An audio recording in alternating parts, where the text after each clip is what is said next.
सभी भाइयों को मेरी तरफ से प्यार भरा नमस्कार। और मैं लेके आ चुका हूँ एसएससी जीडी के लिए हिंदी के टॉप से टॉप क्वेश्चन, बेहतर से बेहतर क्वेश्चन और गद्यांश के साथ हम स्टार्ट करने वाले हैं। और पूरा पेपर लेके आया हूँ मैं, यानी आपका टारगेट 20 क्वेश्चन अगर सही करना है तो आप सही जगह पे, यानी 40 में से 40 आपका टारगेट लेकर चलेंगे कि हिंदी में अंतिम ये 9 दिन आपका सिलेक्शन तय करने वाले दिन है, क्योंकि 20 फरवरी को पेपर है।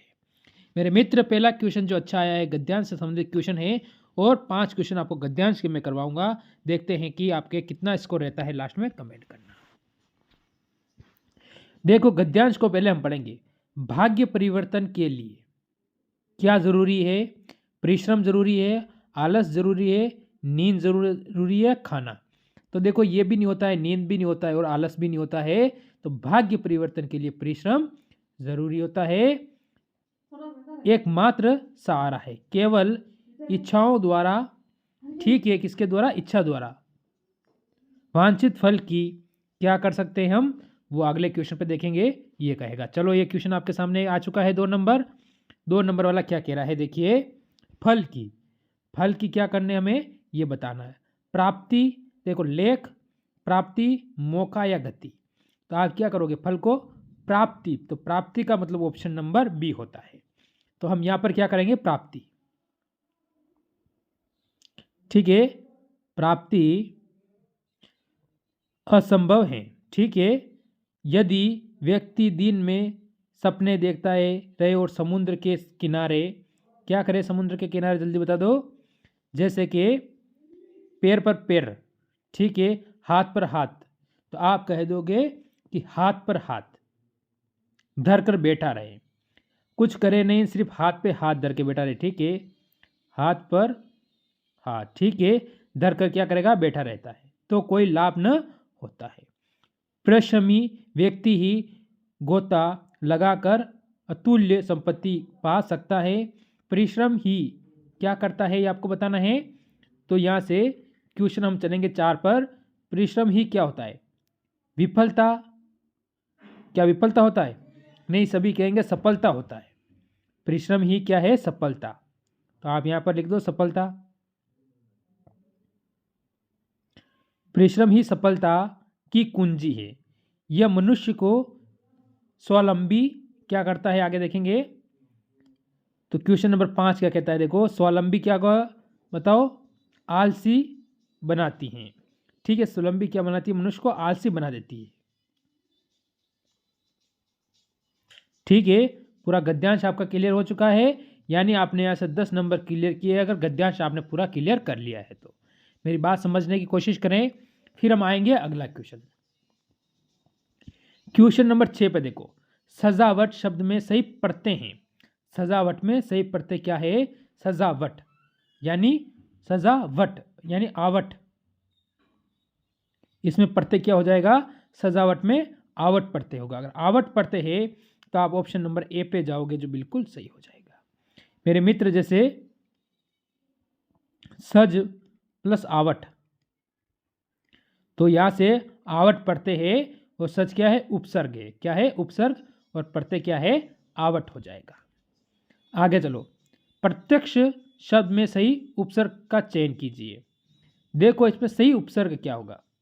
प्रत्यक्ष में प्रति, इसमें सही उपसर्ग क्या होता है? प्रति, ठीक है, आपको ध्यान रखना है। तो आप कहोगे ऑप्शन नंबर इसमें भी बी बिल्कुल सही हो जाएगा। मेरे मित्र, आप मेरी बात को समझने की कोशिश कर रहे हैं? चलो ठीक है। अगर आप मेरी बात को समझ रहे हो तो हम बढ़ेंगे अगले क्वेश्चन पर। चलो, जैसे कि आपके सामने 8 नंबर क्वेश्चन क्या है? प वर्ग का उच्चारण मुंह में किस भाग से होता है? जैसे कि कंठ से होता है, मुर्दा से होता है, ओठ से होता है, या तालू से होता है। ओष्ठ है या तालू है, आपको बताना है। तो 4 ऑप्शन आपके सामने हैं और एक हमारा उत्तर है। तो आप किसको बताओगे जो कि हमारा बिल्कुल सही हो जाएगा? मेरी बात को आप समझने की कोशिश करें मेरे मित्र। तो आप कहोगे ओष्ठ, ओष्ठ का मतलब सी बिल्कुल सही हो जाएगा, ठीक। फिर अगर मैं आपको आगे ले चलूं क्वेश्चन नंबर 9 पे, ठीक है। मुद्रित का संधि विच्छेद आपसे पूछा है, संधि विच्छेद, ठीक है। तो इस शब्द का आप संधि विच्छेद कैसे करोगे? जैसे मैं एक बार ये शब्द आपको यहाँ पर लिख देता हूँ, मेरी बात आप समझे। मैंने लिख दिया यहाँ पर ठीक है। अब इसका संधि विच्छेद का 2 भाग होगा, मुनि प्लस इंद्र। क्या होगा? मुनि प्लस इंद्र, ये इसका संधि विच्छेद होगा, यानी 2 भाग हो जाएंगे इसके। तो यानी ये आपको कहाँ दिया हुआ है? आप कहोगे ऑप्शन नंबर ए बिल्कुल सही है हमारा इसमें। ठीक, अब हम आगे चलेंगे। हलवाई का स्त्रीलिंग शब्द क्या होता है? ये आपसे पूछा है, हलवाई का स्त्रीलिंग शब्द क्या होगा? हलवाइन, हलवाइन। देखो इसमें ई बड़ा है और इसमें ई छोटा है, बस अंतर यही है कि इसमें छोटी ई की मात्रा है और इसमें बड़ी ई है, ये आपको ध्यान रखना है। तो आप कहोगे ऑप्शन नंबर बी बिल्कुल इसमें सही हो जाएगा। अगला क्वेश्चन, स्त्रीलिंग शब्द का चयन कीजिए। संविधान हमेशा क्या रहता है? अच्छा रहता है। आपने अच्छा लगा दिया, संविधान पुल्लिंग शब्द है। संसद अच्छी है, तो अच्छी लग गया तो स्त्रीलिंग हो गया। संगठन अच्छी थोड़ी होती है, अच्छा होता है। चलो ठीक है।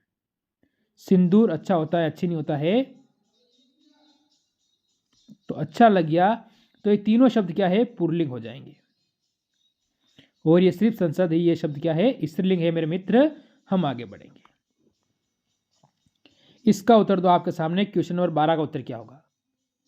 लिफाफा शब्द है, कैसा है? अरबी का है, फारसी का है, हिंदी का या फिर संस्कृत का है? लिफाफा शब्द कौन सी भाषा का है?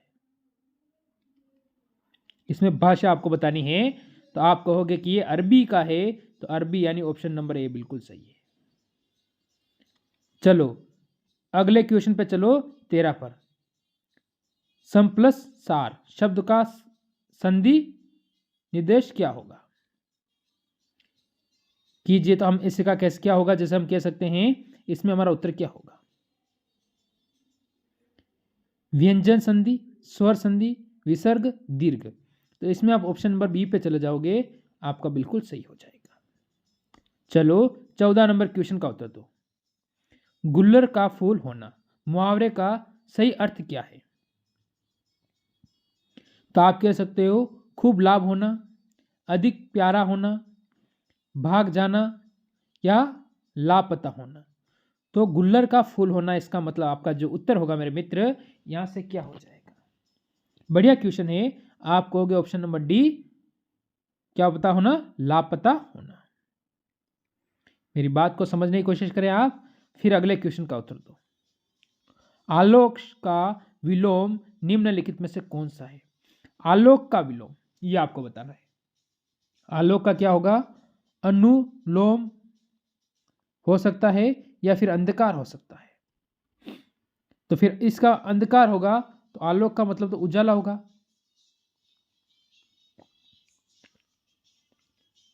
ठीक है, तो अंधकार ऑप्शन नंबर आपका सी बिल्कुल सही हो जाएगा। फिर अगला क्वेश्चन देखो, निम्नलिखित में से कौन सा संयुक्त व्यंजन का उदाहरण है? संयुक्त व्यंजन का उदाहरण कौन सा है, यह बताना है।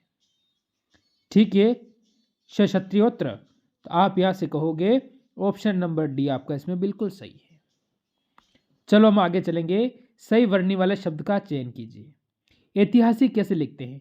ऐतिहासिक, ठीक है। ऐतिहासिक, ऐतिहासिक या ऐतिहासिक। तो ऐतिहासिक शब्द हम ऐसे लिखते हैं, ये वाला आता है ऐतिहासिक। यानी ये शब्द आपका कहां लिखा हुआ है? आप कहोगे ऐसा शब्द तो हमारा ऑप्शन नंबर बी में है। तो मैं कह दूं क्या बी सही है? आप कहोगे बिल्कुल बी सही है। अगला क्वेश्चन, घर आंगन किस समास का उदाहरण है? घर और आंगन किस समास का उदाहरण है? तत्पुरुष, द्वंद्व, दिगु या फिर बहुव्रीहि समास। तो आप कहोगे इसमें तत्पुरुष का होगा। ऑप्शन नंबर ए बिल्कुल सही होगा, इसमें तत्पुरुष हो जाएगा। फिर अगला क्वेश्चन आपके सामने आता है 19वां, आज का सेकंड लास्ट क्वेश्चन। साड़ी का बहुवचन क्या होगा? साड़ी शब्द आपके सामने दिया है, इसका बहुवचन क्या होगा? तो साड़ी, इसका होगा साड़ियां। साड़ी का क्या हो जाएगा बहुवचन? साइड किस में दिया हुआ है? ऑप्शन नंबर ए ही बिल्कुल सही है। ठीक है, ऑप्शन नंबर ए ही बिल्कुल सही हो जाता है। जैसे 20वां क्वेश्चन आप देखो, मैं भी यह जानता हूं इस वाक्य में कौन सा निपाल है। ये आपको बताना है कि मैं भी यह जानता हूं। तो क्या कहोगे आप, जल्दी बता दो। बलदायक निपाल। ठीक है, बलदायक होगा तो ऑप्शन नंबर हम जाएंगे डी पर। मेरे मित्र, यहां से आपका डी बिल्कुल सही हो जाएगा। तो आज आपको मैंने 20 क्वेश्चन यहां से करवाए हैं, यानी 40 नंबर का मैंने आपको पेपर कराया है। ठीक है, आपका इस 40 में से अगर टारगेट 36 या फिर 34 रहा है तो आप अभी भी अच्छा चल रहा है आपका टारगेट हिंदी के अंदर। पर हम टारगेट हिंदी में क्या लेके चलेंगे?